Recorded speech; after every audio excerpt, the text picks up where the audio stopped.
Hey, good afternoon, everyone. Thank you, Kyle. It's afternoon now, right? Yeah? Maybe dark in here, but it's officially the afternoon. Welcome, and before we go into our panels today, I wanted to go over a little bit about some of the data that's out there regarding the housing market, some of the research that we have done, and hopefully level set in a way that really helps provide for a better understanding of what we're going to go through today. So as you'll see on this slide here, and Kyle alluded to earlier, during the 2000s, there were over 800,000 building permits issued in the state of Georgia. During the 2010s, that number had decreased to just under 385,000.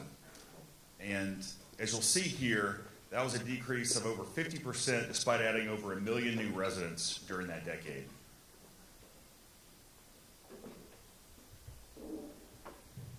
Sorry, I'm going to have to grab this mic and go. I cannot see either slide here.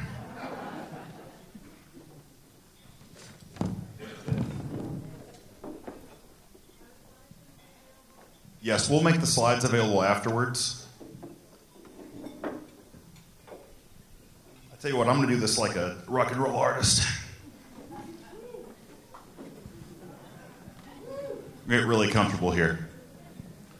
All right, so in August of 22, there was a Joint Economic Committee report that came out in which they said that Georgia was nearly 365,000 housing units short. I provided those last two slides to show that the fundamental issue right now we're dealing with in Georgia is this lack of supply. And, you know, if you think about that, we've really got to the point with housing where I often hear people ask me, they say, you know, what can we do to stop these big banks from buying the house down the street? You know, they buy it, they rent it to someone, and, you know, either the owner doesn't care, whoever's renting doesn't care, but we have got to the point where you think about housing now like a precious commodity, almost like gold or silver, and so we've really incentivized banks to get into the housing industry. But on this slide here, you'll see that the state of Georgia has really taken a look in recent years on this. And this first anecdote you'll see on the slide came from a meeting of the House Rural Development Council in late 2018. And that meeting was in Dahlonega. And there was a lady that got up from LJ that spoke. And for those of you who may not be familiar with LJ, it's in Gilmer County of just over 30,000 people. And she talked about the workforce housing issues that they had in Gilmer County. And, you know, despite what kind of most of our data and research focuses on when it comes to Metro Atlanta, despite kind of news media narratives, you'll see that, you know, this is also a rural problem as well. And I've got some notes here. You know, she had mentioned that day that nearly 40% of their poultry workforce lived outside Gilmer County. And now we don't really think of Gilmer County as a high rent area, but that was also indicative. And she said, you know, more than that, 20% of our school system employees live outside Gilmer County as well, and nearly 80% of those are teachers. So when you have this debate about workforce housing and housing affordability, we often think about those first responders, teachers, those people that are, you know, really integral to what we think about when it comes to a community, and just the lack of affordability for many of them as well. And then in 2019, there was the Georgia State House Study Committee on Workforce Housing, and one of the things that came out of that report was the 4 L's that are drivers of the lack of housing affordability. And those are labor or workforce costs, land, lumber or building material costs, and laws or regulations.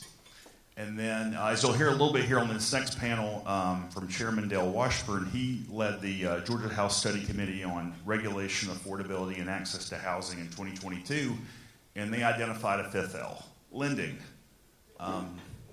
You know, suddenly in this era of high interest rates that we're now in, that has become as big a driver as well for the lack of housing affordability. And, you know, I put this slide up here to say, you know, workforce housing is the term du jour right now for housing affordability. And if you go to this Wikipedia page,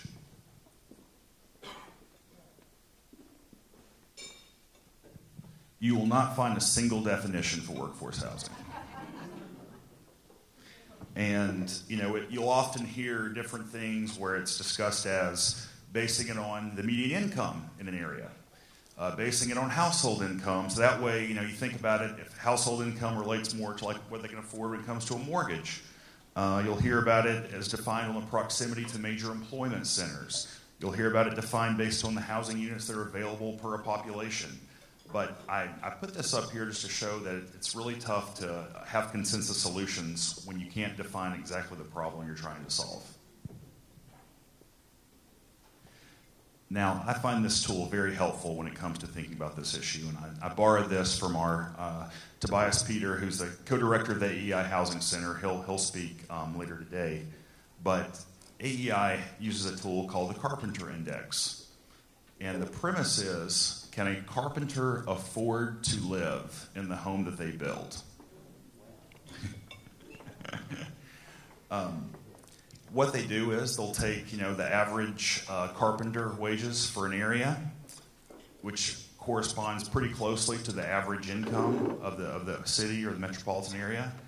They'll multiply that by 150% to come up with a household income, and then you take that and you say, okay, roughly, a rough figure is that you can afford to live in a home that costs 3 times what the household level of income is. So you'll see here on this slide, this is from 2012. And there's a lot of green, not only in the Atlanta area, but across the country. And that meant that at that time, when the average household income was $65,000, that over 98%, nearly 99% of our theoretical carpenter here could afford to live in a $195,000 home in 2012. Now, when you get to 2021, right above that text box is an orange indicator for Atlanta. By 2021, average salary at that time was, average household income was $72,000, meaning we're talking about a $216,000 home. By that point in time, less than 37% of our theoretical carpenter could afford to buy a home here in this scenario. So wages were not keeping up with the rise in housing prices over the last decade. Going back to those first 4 L's, we started thinking, what could we do to provide more research and more information in this debate? And so in the fall of 2021, we partnered with the National Association of Home Builders to replicate their study that they do at a national level that looks at what is the average cost of federal, state, and local regulation to build a single-family home. And what you'll see up here is that in Georgia, we're about 3 percentage points higher than the national average. And in 2021, for the first time, they were able to break that survey down and compare the regulatory cost during the development phase and the construction phase. You'll see from the slide here, Georgia is the dark block. We're higher in both of those areas as well. And I'll go into a little bit about the breakdown on construction and development. So here you'll see this is, on average, 11.3% to only develop the lot here in Georgia. The 2 highest drivers of that cost, that orange block is 3.3%. That's the hard cost of compliance, which will include things like environmental or fees to mitigate environmental impacts, or hookup fees, impact fees. And then the second highest driver there at the bottom, 3.2% on average, comes from land dedicated to the government. So that's often green space or parks, or sometimes I'll hear of areas that developers are required to dedicate land for schools, for example. In total, that was 11.3%.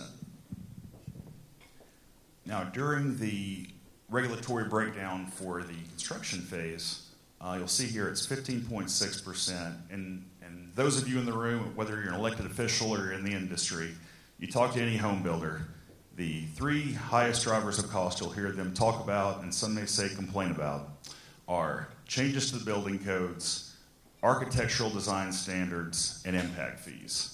And lo and behold, the survey came back and showed that changes to building codes was the most expensive driver of cost to build a home. It's the same as the national. That's also the highest nationally as well. In Georgia, it's 7%. Nationally, it's about 6.1. The second highest driver of cost were design standards. That's either architectural design standards, aesthetic design mandates, some combination of those terms. And most often that is bans on the use of vinyl siding as a building material. You'll also hear some jurisdictions will do four-sided brick requirements, detached garage requirements, window size minimums. And so that also adds it to the cost as well. What was interesting about that is when we started getting into this housing work, we were hearing that Georgia was ground zero for these design standards. And so of the close to 90 builders that we surveyed in the fall of 21, over 70% of them said they'd experienced building with a aesthetic or architectural design standard mandate. And but what's really interesting about that is not only was Georgia higher on average, 4.1 here compared to 2.7% nationally, but Georgia builders were nearly 14 percentage points more likely to encounter building in a jurisdiction that had some kind of design standard. And then the third highest driver are those fees paid by the builder after purchasing the lot. Those often come about whether impact fees, utility hookup fees, and on average they add 2.3%. Now, in the long version of this presentation, I usually bore people to death with about 15 slides, breaking down each of those metrics even more. So at the end, I have to put this up here to kind of bring it back to a little bit higher level. And so that table on the right breaks down each of those and shows you just kind of in a way that, shows what each one impacts when it comes to the final cost of the home. But here on this slide, we have said, or actually, let me tell you real quick. When we first did this 2 years ago, that table you're seeing on the right, that was a hypothetical $350,000 home. And 2 years later, that doesn't even seem reasonable for the average price of a new single-family home in Georgia. So here I've updated the language to say that 26.9% on average means that we're talking about over $107,000 can be attributed to the combined cost of federal, state, and local regulation in a new single-family home. And I should have said this earlier, but the purpose of this study was not to say that all regulatory actions are bad or should be eliminated, but the important thing to think about here is if we can work together and reduce some of these fees, we can have a major impact on the affordability of homes. Our CEO, Kyle Wingfield, often cites the example here that if you're talking about a $400,000 home, as I've highlighted in this scenario, if we lowered Georgia's regulatory average cost as high, or we lowered it basically as high above the national average as it currently is, that means that the price of the home would be nearly $25,000 lower. But then you apply a 7% interest rate to that, we're talking about saving buyers $165 a month. So even kind of doing these marginal actions to whether, ease the cost of permitting fees, impact fees, whatever it may be, would have real impact when it comes to putting more money into home buyers' pockets. So in the fall of 22, we did the same thing. We replicated the National Association of Home Builders survey, this time with multifamily developers. And what the interesting thing about that was Georgia was actually significantly lower than the national average when it comes to the cost of multifamily development. But you'll see it's in pretty close proximity, 23.4% in Georgia, 40.6% national average. So it's pretty close to the cost of regulation to build a single-family home, but significantly lower than national average. Also as well in that study, we surveyed multifamily developers to see kind of what their thoughts were, their actions were when it comes to the public policy debates of the day. In the top left, you'll see one pie chart in which we have, have you ever experienced any opposition to multifamily housing development, aka NIMBYism? And you'll see that 91% of them that answered the survey said yes. And then moving on to the top right, we asked if their typical project was in a jurisdiction with inclusionary zoning. And 67% of them said yes. And just in case anyone in the room is not familiar with inclusionary zoning, that's when a certain percentage of housing units in a multifamily development are set aside at a specific rate, typically at a certain percentage of the area's median income. So then we asked, do multifamily developers in Georgia avoid building in jurisdictions that have inclusionary zoning? And surprisingly, 89% of them said no. And then we asked to follow up. Rent control is a very popular topic. I know you often hear about that proposed in jurisdictions. You hear about a lot in the newspaper. Certain governments or local governments are considering it. And we asked if Georgia's multifamily developers avoid building in jurisdictions with rent control. And 79% of them said no.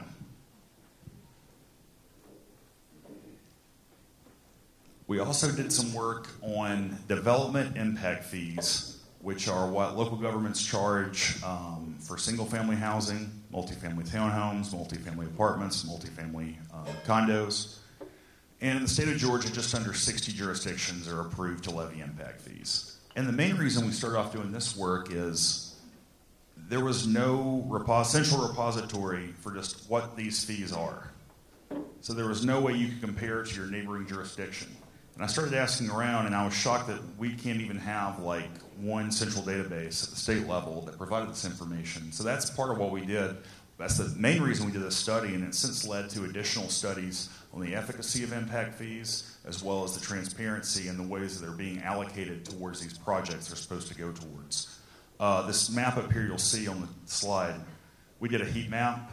The darker and the larger is the higher the impact fee. This particular example is multifamily apartment impact fees. And I will note that a lot of jurisdictions, when they assess impact fees on apartments, they'll do the same that they do for single family housing. So you could have a $7,000 impact fee on a house, as well as a $7,000 impact fee on an apartment.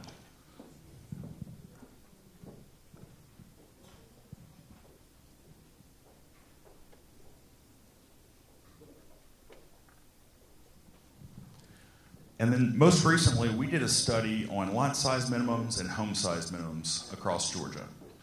And part of the reason we did that was we started hearing stories from various stakeholders that jurisdictions were considering 3, 4, 5 acre lot minimums across the state. And so part of the reason we did that was we wanted to see just how widespread this problem might be.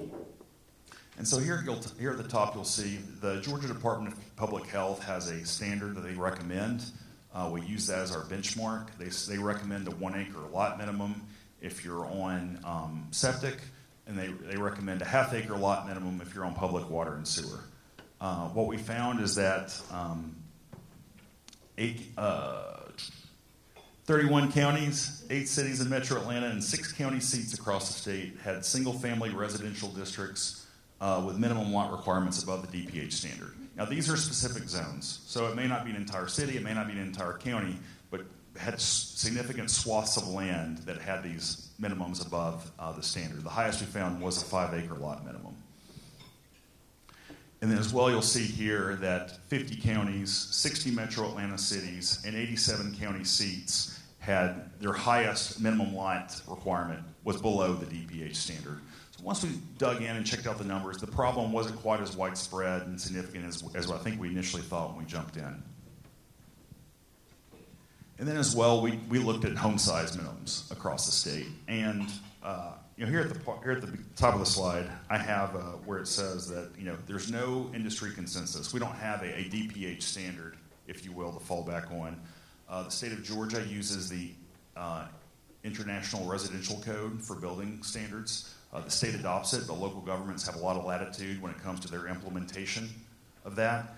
And so really the closest definition they come to a minimum home size is 120 square feet, which is what they define as a room. So that's and then the other thing too, and I know a lot of jurisdictions, a lot of people here are probably looking at the tiny home space. They define a tiny home as 400 square feet. So I can tell you, driving across Georgia, I've seen a lot of tiny home communities that are branded as tiny homes, significantly larger than 400 square feet, and I use that to illustrate the lack of industry consensus on the home size issue. But you'll see here, we found that 16 counties, 30 metro Atlanta cities, and 25 counties had a minimum home size requirement above 1,000 square feet. Now, why did we pick 1,000? Well, I came across an American Planning Association article from the 1950s. They use that as a benchmark. And it seems to everyone kind of agrees that's a nice round number. Let's go from there.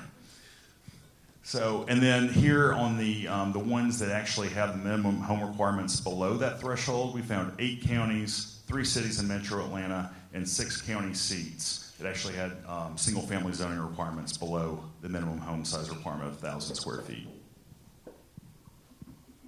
So I know I've gone through pretty quickly a lot of this research and information. And as I wrap up here, I'd go ahead and invite our next panelists to join me on stage. Start making their way up.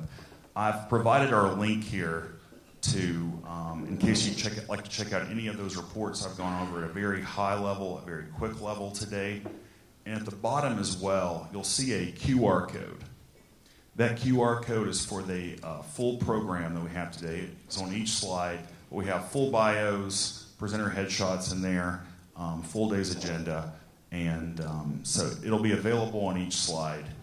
And with that, I will let our next panel make their way up here. And I will say, too, I provided some data. You'll hear some more data throughout the day. But we felt it was important that you hear from our next group. These are elected officials that have been in the middle of the housing debate. They know the state issues. They know the local issues. And we felt like it was and you know, there's a lot of, we have your state officials, you have local officials. It's a bipartisan panel. This issue it doesn't fit in a neat R&D buckets is what we've learned over the last couple of years. And I hope you learned something over the next hour. And with that, I'm going to turn it over to Jeff.